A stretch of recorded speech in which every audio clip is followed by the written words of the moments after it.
termos o público que está aqui é um excelente sinal. Eu já estive aqui noutras iniciativas que não estas, a esta hora, e não há tanta gente. Bem sei que Camões é Camões e Rita Marnoto, melhor dizendo, a professora doutora Rita Marnoto também não é uma pessoa qualquer relativamente a Camões. Eu deveria estar pelo menos meia hora a fazer a apresentação de Rita Marnoto. É claro que iria tirar-lhe a palavra se fizesse isso e dar um pequeno resumo curricular da apresentação.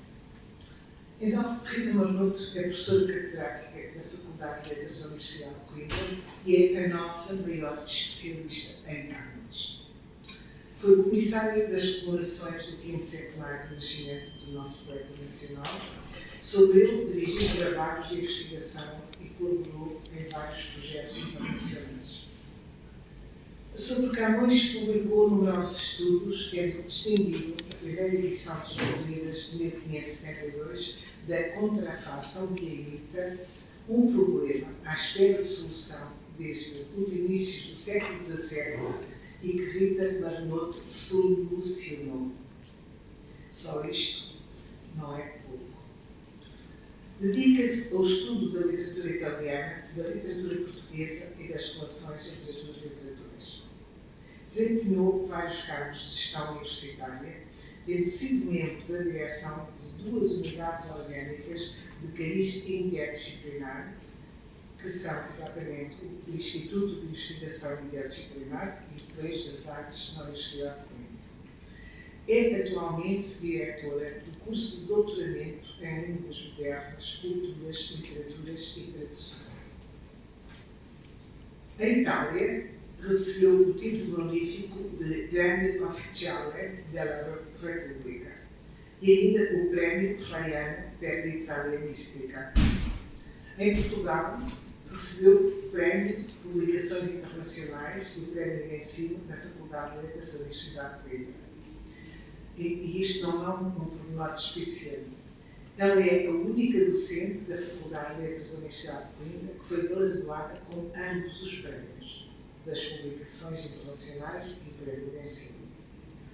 É vice-diretora do Centro Internacional de Etudes Portugueses de Genebra e é membro da Academia das Ciências de Lisboa e também, em Itália, da Academia della Crusca de Florença. Foi para nós uma honra ter tido como vice-presidente do Governo de Portugal, até março de 2026, uma das figuras mais distintas e prestigiadas do nosso panorama cultural, com um amplo conhecimento no nosso país e no estrangeiro. Tem a palavra a professora doutora Rita Marnoto. Muito obrigada. É uma apresentação que muito me toca, certamente fruto da longa amizade, longa e profunda amizade da professora Teresa Martins Marques, ou seja, da minha amiga Teresa, que aqui se encontra. São factos. São factos. E com o qual também já percorri tantos caminhos partilhados.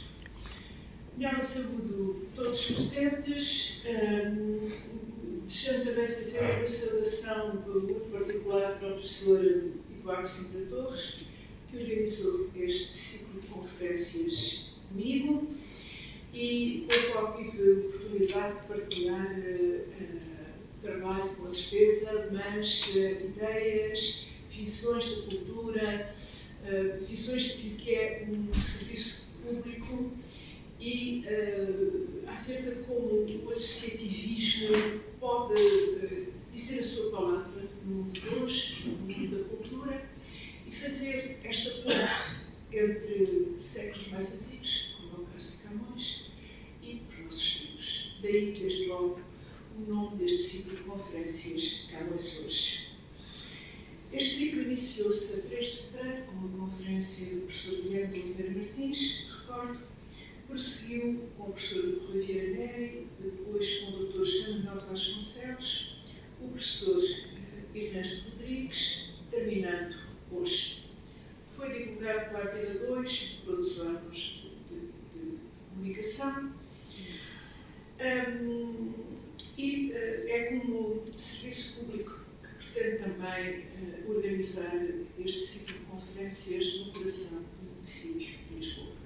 no Palácio Calfeiras.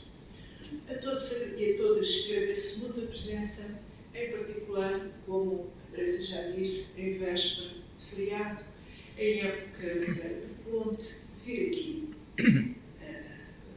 em busca da companhia de Luís de Camões.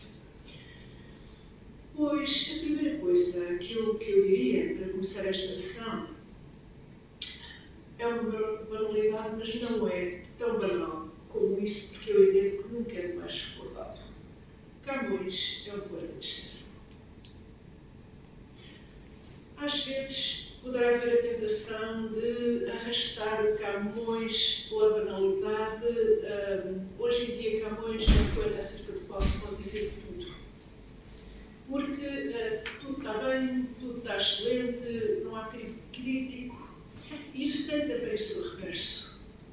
Porque essa banalização, por vezes, não dá o brilho necessário ao caráter excepcional de Camões. A propósito do caráter excepcional de Camões, há um que eu gostaria de sublinhar nesta conferência. Eu não tenho conhecimento, nem nunca ninguém conseguiu apresentar um poeta do século XVI que aliasse um tamanho de saber livresco como o de Camões a uma experiência de viagem como a deste poeta. Com a experiência de viagem, com certeza, um traquejo de navegação oceânica muito amplo para o seu tempo. Atlântico, Índico, sabe-se lá até onde no Pacífico. Estão os Lusíadas a terminar e é o próprio poeta que nos recorda quando, no canto 10º, quase no fim, escreve: nem me falta na vida neste estudo, com longa experiência misturado. Da engenho que aqui fareste presente, coisas que juntas se acham raramente. Um grande poeta, homem que vai muito para além da medida comum. Bem se pode compreender, pois, o orgulho com que o poeta, ao terminar os Lusíadas, chama à ribalta o seu honesto estudo, a sua longa experiência e o seu engenho intimamente entrecruzados. Erudição, traquejo de vida e de viagem, talento. Pode-se mesmo admitir que este honesto estudo se entenda no sentido de uma aplicação ao saber que dá honra, em sentido latino, que dá honra a quem se dedica ao saber. Como sempre, esse saber indispensável à experiência e também às capacidades poéticas ao engenho. Não podia estar mais certo, Camões, de que estes tópicos se encontram raramente associados, tal como escreve na última instância dos Lusíadas. Luís de Camões nasceu em 1524 ou 1525, não se sabe precisamente de onde. Existem alguns documentos de arquivo acerca da sua vida que foram compilados no século XIX pelo Visconde de Germânia e que têm vindo a ser estudados. Enquanto fonte de arquivo, a informação que nos dão é uma informação bastante segura. No entanto, haveria que prosseguir estas pesquisas do Visconde de Germânia, porque estas são pesquisas do século XIX e verificadas. Quem sabe quantos documentos de arquivo não estarão guardados na Torre do Tombo e noutros arquivos destes correntes e com estes relacionados à espera de serem investigados e de serem trazidos à luz. Entre esses documentos, um deles transmite informação fundamental. É a carta de perdão passada a 7 de março de 1553, que revela a infração que o poeta cometeu, envolvendo-se numa rixa em Lisboa. Mas vamos aos factos. Estão a ver uma imagem muito conhecida de uma Lisboa anterior ao terremoto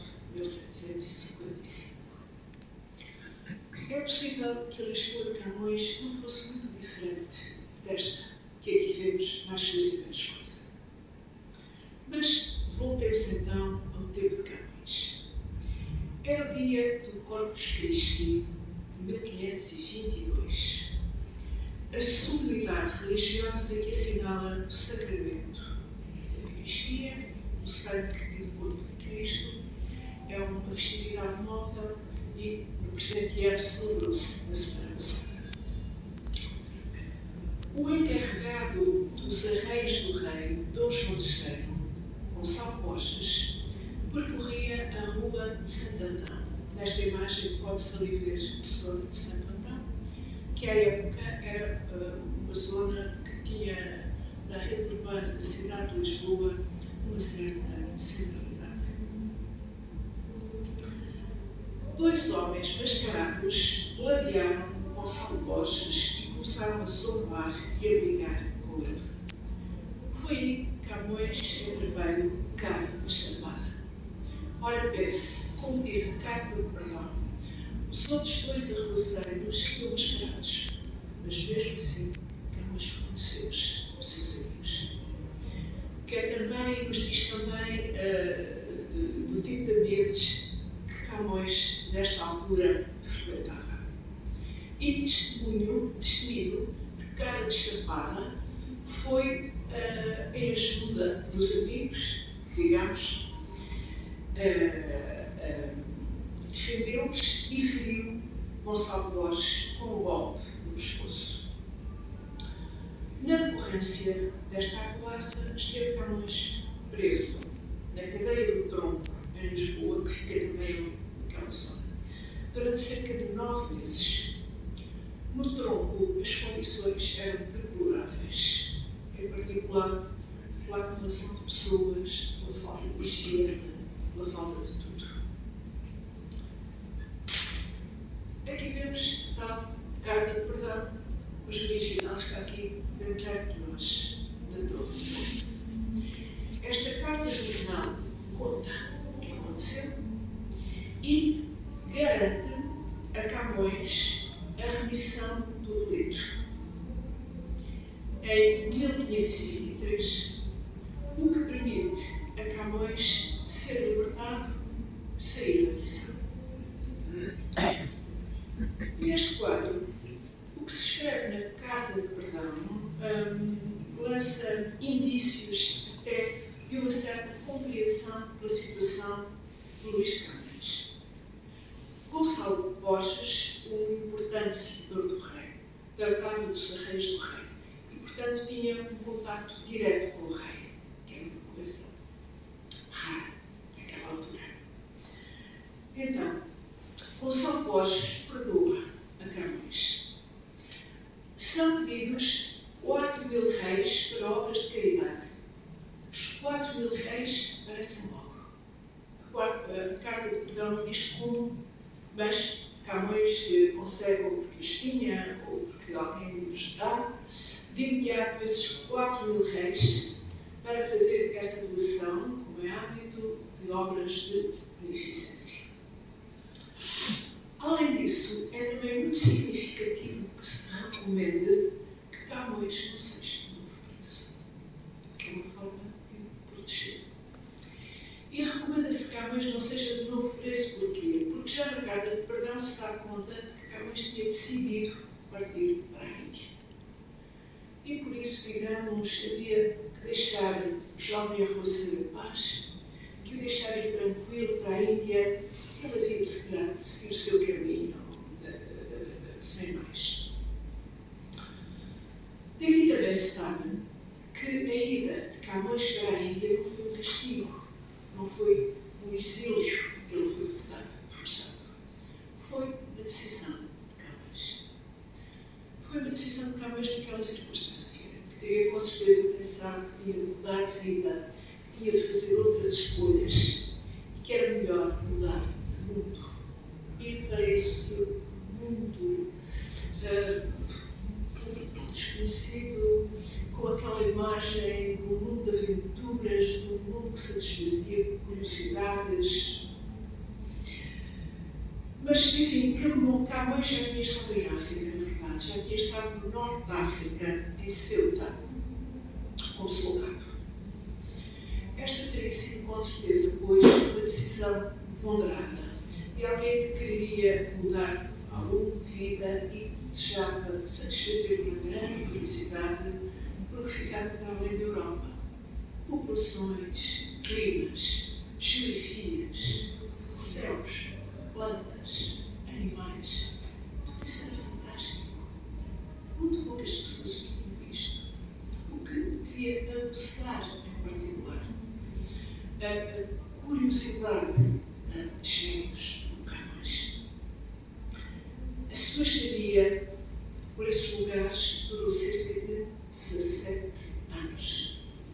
Um longo período. Mas o que é isso? Mas afinal, a viagem que Camões fez é a mesma que o poeta descreve nos Lusíadas quando escreve a Frota de Vasco da Gama, que fizeram pela primeira vez. Jorge de Sena notou até que, notou de uma forma muito aguda, o verdadeiro protagonista dos Lusíadas é Camões. E o que Jorge de Sena nos quer mostrar é quão próximo o autor e a obra se encontram. A viagem de Vasco da Gama foi a viagem que Camões fez. Ao falar da viagem de Vasco da Gama, está a falar de uma viagem sua, diz-nos Jorge de Sena.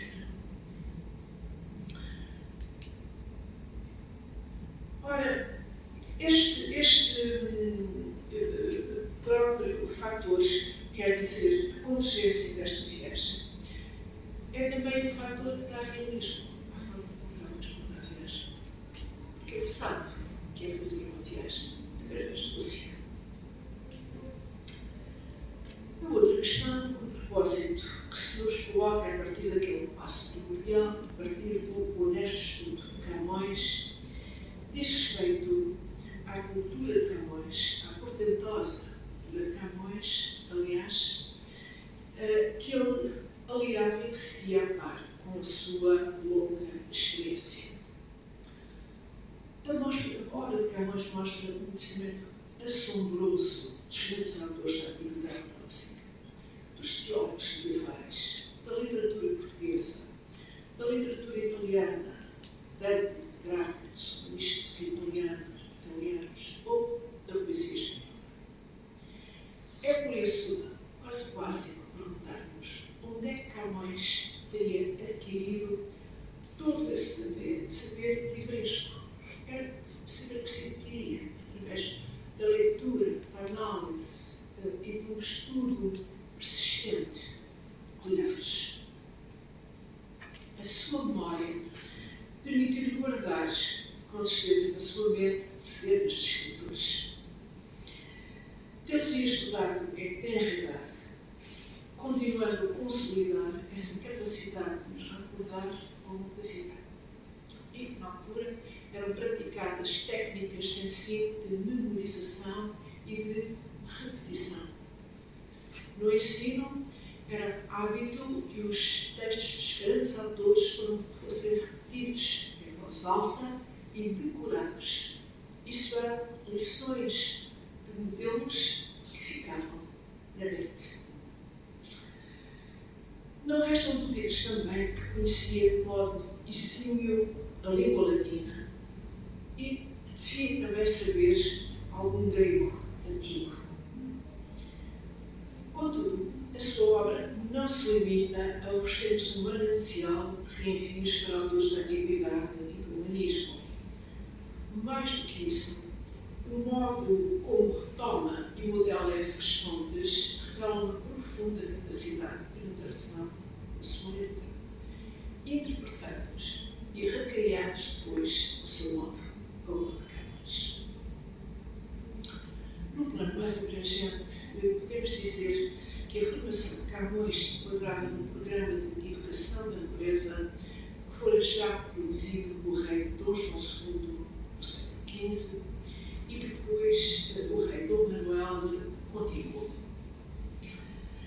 A evolução sofrida por este panorama levou a que, nas décadas de 1530 e de 1540, a cultura do humanismo e do Renascimento passasse a ser difundida por alguns grandes centros de erudição que abriam as suas portas também a vários estratos da aristocracia.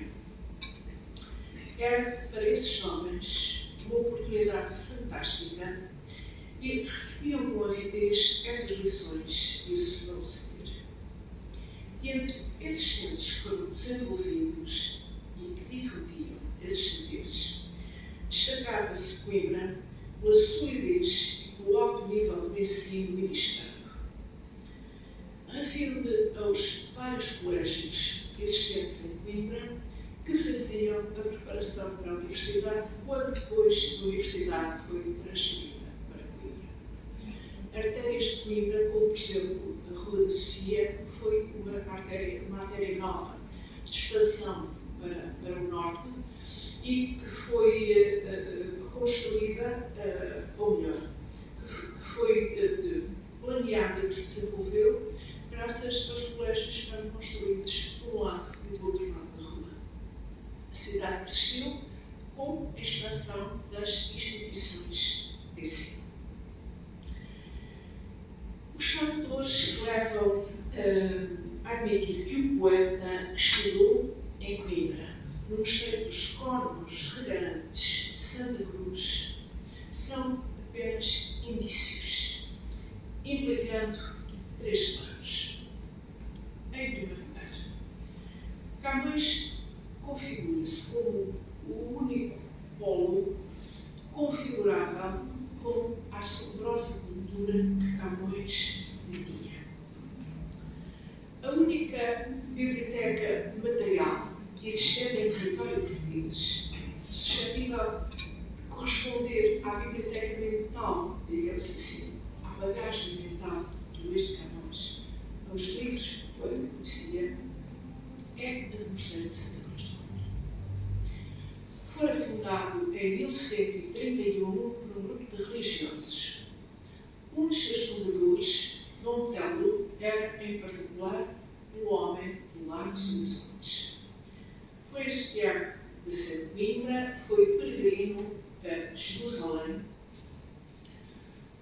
O mosteiro ficou, aliás, desde a sua fundação, em 1131, ligado a modelos monásticos do mais elevado nível cultural. E a sua biblioteca era não só uma das mais ricas de Portugal, como também uma das mais ricas da Europa. Depois foi pulverizada, encontram-se obras provenientes do Mosteiro de Santa Cruz de Coimbra em várias instituições do país, outros ter-se-ão perdido. Passemos ao segundo indício. O poeta conhece livros, e em particular manuscritos, que são os manuscritos que me interessam, que apenas existiam na biblioteca do Mosteiro dos Corvos Regarantes de Santa Cruz. Aí se encontravam manuscritos de crónicas medievais, que só mais tempo foram impressos, e, portanto, dos quais existia um manuscrito e uma única cópia. Só depois é que foram editados pela imprensa. Quer dizer, só depois é que saíram em reproduções várias. Por exemplo, Camões refere e cita a história dos Corvos de Santa Cruz de Coimbra. Portanto, conhecia. Só havia uma desculpa dessa história. Estava em Coimbra, portanto, daí-se depois que esteve essa biblioteca. E passemos então ao terceiro indício que nos leva até Dom Bento de Camões, prior do Mosteiro de Santa Cruz, chanceler da Universidade a partir do momento em que a Universidade foi passada para Coimbra, isto é, era ele que dava os graus. Quem estudava na Universidade tinha depois de descer, passa a expressão, a Santa Cruz de Coimbra para obter o grau, porque era o chanceler de Santa Cruz de Coimbra que tinha o poder real para dar os graus. O pai de Camões, Simão de Vaz de Camões, tinha vários irmãos, e um deles, este Dom Bento de Camões, era prior do Mosteiro de Santa Cruz. Quem sabe então senão terá levado para lá o sobrinho. Dom Bento de Camões era uma personalidade muito importante. Coordenava a atividade didática dos vários colégios instalados na cidade. E depois, como já disse, conferia os graus académicos ou em nome do Papa, como era o caso de Teologia e Cânones, ou em nome do Rei, caso de Leis, Medicina e Fisionomia. Enfim, voltando ao nosso tema. Nome de Camões, saber adquirido através dos livros e experiência podem ser referidos juntos ou separados, mas nunca em oposição. Trata-se sempre de um saber convergente. São entendidos como complementares, pois na verdade vão sendo construídos ao longo da sua vida numa reciprocidade que os coloca num horizonte coincidente. Consideremos, a propósito desta experiência, o uso do verbo ver em Camões. Um verbo que o poeta usa muitíssimo. O verbo ver leva-nos até à observação da novidade, que expressa o seu uso recorrente. Bem conhecemos todos os versos do Justino. Quem pode ficar alheio à beleza de um verso como este, enfim, claramente visto no vivo, que a marítima gente tem por santo, em tempo de tormenta e vento esquivo, da tempestade escura e triste pranto. Não menos foi a todos excessivo, milagre e coisa certo de alto espanto, ver as nuvens do mar no lado cano, sorver as altas águas do oceano. Versos como este. Não se esqueça. Parece mesmo que estamos a ver lume, a viagem, o mar.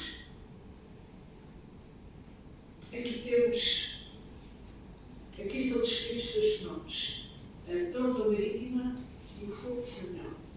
Este é o desenho do fogo de Santão. A eletricidade que anda pelo ar, em certas circunstâncias atmosféricas, deposita-se sobre partes mais elevadas da superfície marítima. É o caso da extremidade superior dos mastros dos navios. Foi algo como isto que Camões viu, o lume vivo. De facto, eu costumo dizer que os Lusíadas são um poema não só para ler, mas também para ver, porque coloca a experiência no cerne da escrita de Camões. Na verdade, o verbo ver é o verbo mais utilizado nos Lusíadas. À parte do verbo ser, e com o verbo ver, outros verbos como enxergar, observar. Há zonas dos Lusíadas em que o verbo ver é maciçamente utilizado. Refiro-me aos cantos quinto e sexto, que são os cantos que descrevem as viagens. Camões quer falar da sua experiência e quer que o leitor veja aquilo que está a ver. Aliás, poderia apresentar muitos exemplos, mas logo no início do poema, quando Camões se dirige a Dom Sebastião, peça-lhe que veja o poema, que olhe para os navegantes e que olhe para a história que ele está a contar. Ver é uma forma de contactar diretamente com a realidade. Sobre este ver, muito haveria a dizer, mas permitam que ponha em relevo um outro aspecto. Ver é a primeira forma de contactar com outras populações para além da Europa que, pela primeira vez, são abordadas pelos portugueses. Deste primeiro encontro. Gostaria de pedir a vossa atenção para este é contado no canto primeiro, está a frota de Vasco da Gama a chegar à ilha de Moçambique. Está a gente marítima de Luzon, subida pela enxárcia e admirada, notando o estrangeiro modo de uso e a linguagem tão bárbara e aliada. Também o mouro astuto está confuso, olhando a cor, o traje e a forma armada, e perguntando tudo o que dizia, se porventura pergunta porquê. Portugueses e africanos não têm uma língua comum para comunicar. Então, olham-se, observam-se, o que é sinal da grande curiosidade que têm em se conhecerem mutuamente. Os marinheiros sobem pelos mastros para conhecerem melhor os povos nunca vistos, percorrendo com os olhos as populações. Por sua vez, os locais, que são mouros, observam a cor de pele, a indumentária dos portugueses e os seus apetrechos bélicos. Mais adiante, o rei local pede para ver os livros de religião que os portugueses têm. Não mais do que isso. E basta olhar para os livros para ver, ou bastaria olhar para os livros para ver que não são livros escritos no registro gráfico utilizado pela sua religião. Olhar, observar, ver as coisas, os usos, os costumes, é a forma de os portugueses e as populações locais entrarem em contato, escutando-se e conhecendo-se mutuamente com curiosidade. O desejo de uma nova experiência e de um novo saber pressupõe implicitamente o desejo de ver. Passemos agora a um outro campo. Esta é uma imagem da África, numa edição ilustrada dos Lusíadas, que muitos que estão a conhecer bem, conheceram bem o que o José Manuel Vasconcelos bem conhece, porque fez a recepção. Há vários estudos acerca de campos em que Camões tem uma grande experiência, um grande conhecimento, como a astronomia, a geografia e assim sucessivamente. Um desses âmbitos é a botânica. A botânica tem um papel importante na obra de Camões e no século XIX, codificado, dedicou um estudo às plantas acerca das quais Camões falava. Hoje em dia, esse estudo avançou-se nesse estudo e o botânico Jorge Paiva acaba de publicar um livro que tem um índice das várias plantas que Camões refere e como botânico examina-as, identifica-as através de novas pesquisas. Conclui Jorge Paiva que, de uma forma geral, as plantas que Camões refere na lírica são europeias e aquelas que refere nos Lusíadas são orientais, exceção feita à ilha de Bomos. Camões seria amigo e próximo de Garcia de Horta, famoso autor do Colóquio dos Simples e Drogas, publicado em Goa, na Índia, no ano de 1563. Este foi um tratado extremamente inovador. Foi o primeiro tratado, e lá estou eu outra vez a falar em coisas que tiveram a primazia relativas à cultura portuguesa do século XVI, e elas são tantas. Temos um oceano de camisolas amarelas. Bom, foi o primeiro tratado que descreveu as plantas medicinais do Oriente e que referiu os seus usos medicinais. Está por ver que teve uma difusão extraordinária na Europa.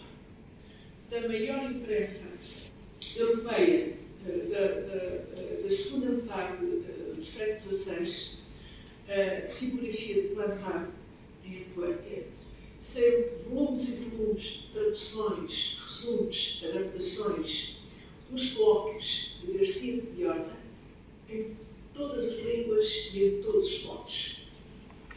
Ora, o primeiro poema lírico que Camões editou em letra de forma foi a ode, aquele único exemplo, publicada nas primeiras páginas dos colóquios de Chico de Drogas. A ode celebra Dom Francisco Coutinho, terceiro conde Redondo, que então era vice-rei da Índia. Camões, através deste poema, estava a apoiar Garcia de Horta, evidentemente seu amigo, senão não faria esse poema. Louvando o vice-rei da Índia para que Garcia de Horta obtivesse estas facilidades na edição do seu livro. Não era simples publicar o livro em sítio nenhum da Europa. Imagine-se agora em Goa, onde a tipografia era bem, enfim, sujeito a contingências. Mas estamos a falar da botânica de Camões. Nos colóquios de Garcia de Horta, este ensino médico botânico descreve a noz moscada como fruto proveniente de uma árvore do tamanho de uma pareira ou de um pessegueiro, mais dura que a pera e semelhante ao bugalho. Não se admirem com estas descrições, mas para descrever alguma coisa que não era conhecido, o mais, eu diria, didático era descrever através de coisas conhecidas. E, portanto, dizer que a árvore tem tamanho de uma pareira ou de um pessegueiro, o fruto é mais duro que a pera e é semelhante a um bugalho. Um bugalho é uma coisa rija, bastante rija. A noz moscada previnha das ilhas de Banda, na Indonésia, e chegava a Goa em jarros com vinagre. Camões também conhecia a noz moscada. Leia-se estes versos. Olha de Banda as ilhas, que se esmaltam da vária cor que pinta o roxo fruto, das aves variadas que lhe saltam, da verde noz tomando seu tributo.